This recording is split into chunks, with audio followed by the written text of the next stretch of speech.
Pala saint Thomas കോളേജിലെത്തിയാൽ പുതുതലമുറയ്ക്ക് പരിചിതമല്ലാത്ത പലതിനെയും അടുത്തറിയാം. പഴയ സിനിമാ കൊട്ടക മുതൽ സർപ്പക്കാവുകൾ വരെ ഇവിടെ ഒരുക്കിയിട്ടുണ്ട്. ഇത് കോളേജിന്റെ പ്ലാറ്റിനം ജൂബിലി ആഘോഷങ്ങളുടെ ഭാഗമായി വിവിധ ഡിപ്പാർട്ട്മെന്റുകളെ വിദ്യാർത്ഥികളാണ് ഒരുക്കിയിട്ടുള്ളത്.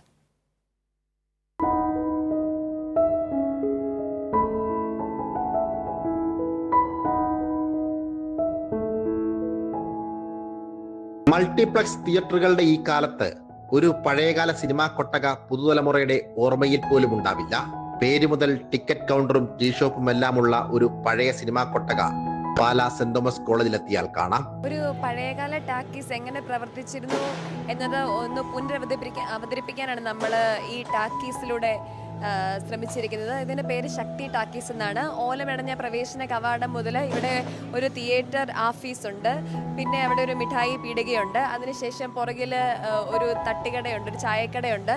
അങ്ങനെ പഴയ കാലത്ത് എങ്ങനെയായിരുന്നു ഒരു സിനിമ എക്സ്പീരിയൻസ് എന്നത് ഒന്ന് പുനരാവിഷ്കരിക്കാനായിട്ട് നമ്മൾ ഈ ടാക്കീസിലൂടെ ശ്രമിച്ചു. അതേപോലെ തന്നെ പഴയ വേഷവിധാനങ്ങൾ, ക്യാരക്ടേഴ്സ് ഉണ്ട്, ഭീമൻ രഘു മുതലായ ക്യാരക്ടേഴ്സ് ഉണ്ട്. അപ്പം അങ്ങനത്തെ ക്യാരക്ടേഴ്സ്, അങ്ങനെയുള്ളൊരു എക്സ്പീരിയൻസ് നമ്മുടെ പുതിയ തലമുറയ്ക്ക് കൊടുക്കുക എന്ന ഉദ്ദേശമാണ് ഈ ശക്തി ടാക്കീസിലൂടെ നമ്മൾ ചെയ്യാനായിട്ട് ഉദ്ദേശിക്കുന്നത്.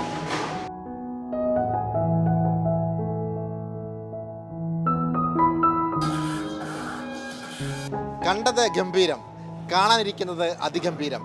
ഇതാണ് മലയാളം ഡിപ്പാർട്ട്മെന്റ് കാഴ്ചക്കാർക്കായി ഒരുക്കിയിരിക്കുന്നത്.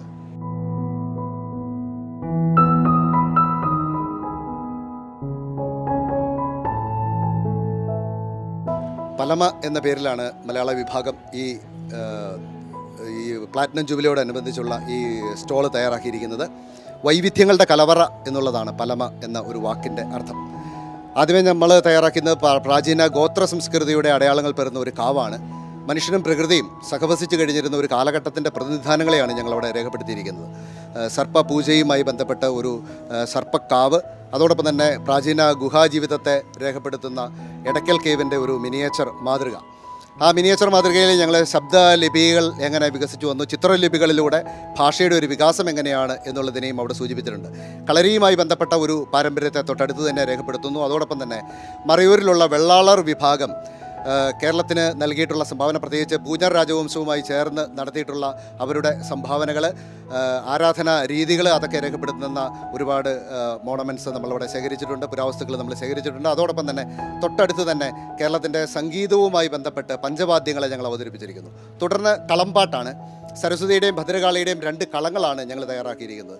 സരസ്വതിയെ സാധാരണ കളങ്ങളിൽ വരയ്ക്കുന്നതല്ല, എങ്കിലും മലയാള വിഭാഗത്തെ സംബന്ധിച്ച് അക്ഷരത്തിൻ്റെ ദേവതയായിട്ടുള്ള സരസ്വതിയെ ഒഴിവാക്കുക സാധ്യമല്ല. അതുകൊണ്ട് സരസ്വതിയെയും ഭദ്രകാളിയെയും ഞങ്ങൾ വരച്ചിരിക്കുന്നു. പഞ്ചവർണ്ണ പൊടികൾ ഉപയോഗിച്ചുകൊണ്ട് മാത്രമാണ് ഇത് തയ്യാറാക്കിയിരിക്കുന്നത്.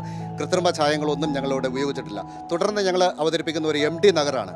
മലയാളത്തിൻ്റെ ഏറ്റവും പ്രധാനപ്പെട്ട ഒരു കഥാകാരൻ എന്നുള്ള രീതിയിലാണ് ഞങ്ങൾ MD അവതരിപ്പിക്കുന്നത്. MD മരിച്ചുപോയതുകൊണ്ടല്ല, MD ജീവിച്ചിരുന്നെങ്കിലും MDക്ക് തന്നെ ഞങ്ങൾ ഈ ആദരം നൽകുമായിരുന്നു. കാരണം ഭാഷയ്ക്ക് മേൽ ഇത്രമേൽ ആധിപത്യം സ്ഥാപിച്ച മറ്റൊരു എഴുത്തുകാരൻ മലയാളത്തിൽ ഉണ്ടായിട്ടില്ല എന്നുള്ളതാണ് അതിൻ്റെ കാരണം.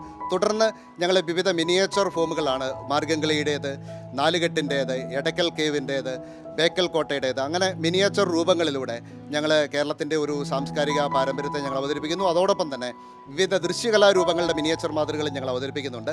സാഹിത്യവും ദൃശ്യകലകളും എങ്ങനെയാണ് സമാന്തരമായി വികസിച്ച് വന്നത് എന്നുള്ളതിൻ്റെ ഒരു സംക്ഷിപ്ത രൂപം കൂടിയാണ്.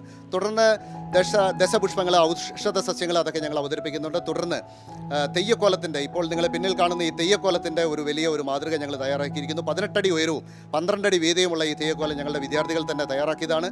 ഇതിന് തൊട്ടടുത്ത് തന്നെ ഞങ്ങൾ പ്രാചീന സംസ്കൃതിയുടെ കാർഷിക ഉപകരണങ്ങൾ, ഗൃഹോപകരണങ്ങളൊക്കെ അടങ്ങുന്ന ഒരു കുടിലും അതോടൊപ്പം തന്നെ വിവിധ ഗൃഹോപകരണങ്ങളും എല്ലാം സജ്ജീകരിച്ചിരിക്കുന്ന ഒരു സ്റ്റാൾ കൂടിയാണ് ഞങ്ങൾക്കുള്ളത്. അങ്ങനെ വൈവിധ്യങ്ങളുടെ കലവറ എന്നുള്ള ഒരു പേരിനെ അന്വർത്ഥമാക്കുന്ന രീതിയിലാണ് ഇവിടെ വന്നെത്തുന്നവർക്ക് വേണ്ടി ഞങ്ങൾ ഈ ദൃശ്യ വിരുന്ന് ഒരുക്കിയിരിക്കുന്നത്.